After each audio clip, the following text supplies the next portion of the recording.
Hello everyone, today on JayEmm on Cars we show you our new car for the channel.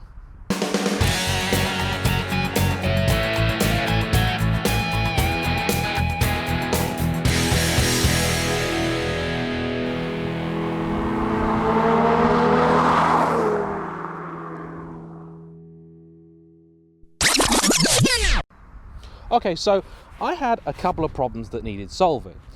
Problem number one, my friend Laurie. Lovely guy, but yay high, lustrous beard, ponytail, handsome, good-looking guy, you know the sort. So he has a little Peugeot 106. Fun little car, bequeathed to him by his grandmother. Not exactly the most petrol-heady of all cars, but it got him about and had been faithful and reliable for about the last 80,000 miles. Problem is, it had started to rack up a number of issues which kind of needed solving, and it was potentially becoming quite expensive. And really, as he's been helping me so much, I wanted to see if I could help him to basically get a car that was going to be possibly a bit more reliable and a bit more fun, so he could join in with all the shows and meets and things that I go to. Problem number two that I had was I have my little Peugeot 207 van, which I used a lot when I was doing a lot of filming work, but as I've changed all of my kit for doing more YouTube type stuff, I simply don't need the space of the van. And in the UK, vans and cars are insured and taxed in a sort of different way, and it's basically a very expensive vehicle to run if you're just using it as a cheap runabout. So I mentioned to Laurie that you get loads and loads of car for not a lot of money, and I put in his head the idea of getting something like a little Toyota MR2. So cue him going through the classifieds, and he's got it set. He's going to buy a Toyota MR2. So as lovely as that is, they're not really the most practical of things. So I was trying to find something a little bit more practical that we could use. And I said to him that, you know, I didn't mind lending him the money to buy the car because he can pay me back. You know, I know the guy fairly well. Just get something decent. So I'm going through the classifieds on a well-known auction site, eBay, to find something nice, preferably German, preferably a saloon, possibly a state, that was kind of fun. Preferably 6-cylinder, something like that. I'm a big BM fan, you know, so I'm looking through the ads, looking through all these old BM 5 series, trying to see what we can get, what's good, you know, some good ones, some bad ones, some fun ones, some rubbish ones, all sorts of stuff. And I come across this ad and I see this car and I think, oh, wow, that's a good looking car. And it's a car that I hadn't really considered before. I'm going through and I'm going like, oh, 5 series, check, great. Nice color, check. Oh, V8, yes please. Going through the ad, at the bottom of the ad, the guy says, I'm selling because I need a van. I thought, I have a van? Can we do a deal?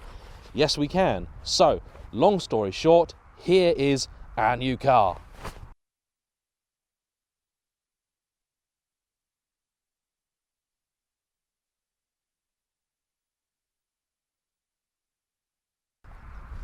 So this is Callisto. The name will be explained in another video, but it is a 1995 E34 BMW 530i. Come closer, Laurie. So it's in reasonably good nick for the year. The E34 generation of BM I never really considered because they're basically a classic car now. So they're easily identifiable because they are the last 5 series to have the classic BMW twin round headlamps. I was mostly looking at E39 generation cars and looking at those, and then I saw this and just, it wowed me. Now the car's party piece is under the bonnet, and it has the very short-lived and unusual 3-litre V8. In this particular car, it is attached to a almost straight-through exhaust. I say almost because there is apparently a tiny resonator in there, and the cats are both still present. So the car will pass any emissions test required, which is great and important, and it keeps the sound just on the sensible side. Inside, it's in remarkably good condition for the year. It has this amazing combination of grey leather and different grey vinyl and a bit of black plastic and then dodgy wood trim, but it is mostly very, very nice. Inside you have advanced features like a dual zone climate control, not bad for 1995, or it would be if it actually worked, and this most amazing onboard computer, which was probably a really expensive option and gives you things like your time, your temperature, your range, and average speed, average consumption. Let's not worry about that. And you can also put in, you know, distance and arrival type things, and yeah, do all sorts of stuff with it, but it's a lovely, lovely place to be. And this slightly modern stereo system, which probably replaces an older equivalent, which gives me Bluetooth, which is also essential for being on the road. It has the very, very rare manual gearbox, which is also great.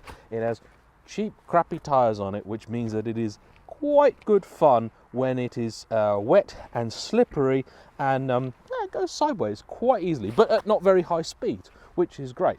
It has room for 4 people in comfort, 5 people at a push. It has armrests on each seat at the front, and it's just generally lovely to drive.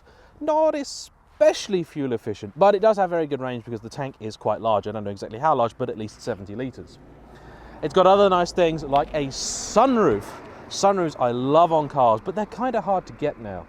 And yeah, it's a classic, cool looking car, and all it cost me was a van that I wasn't using and a little bit of cash. So I am very, very happy. And now we should really show you the real reason that Laurie and I have kind of fallen in love with this car.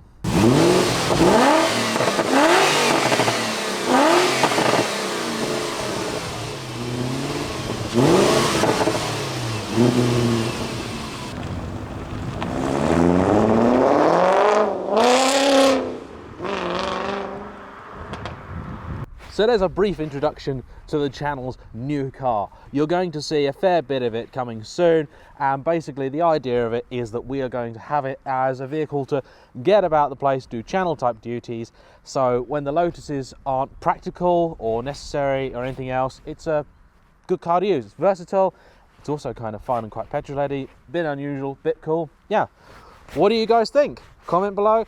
If you haven't already, like, subscribe, do your thing. I'll see you guys very soon. Bye bye.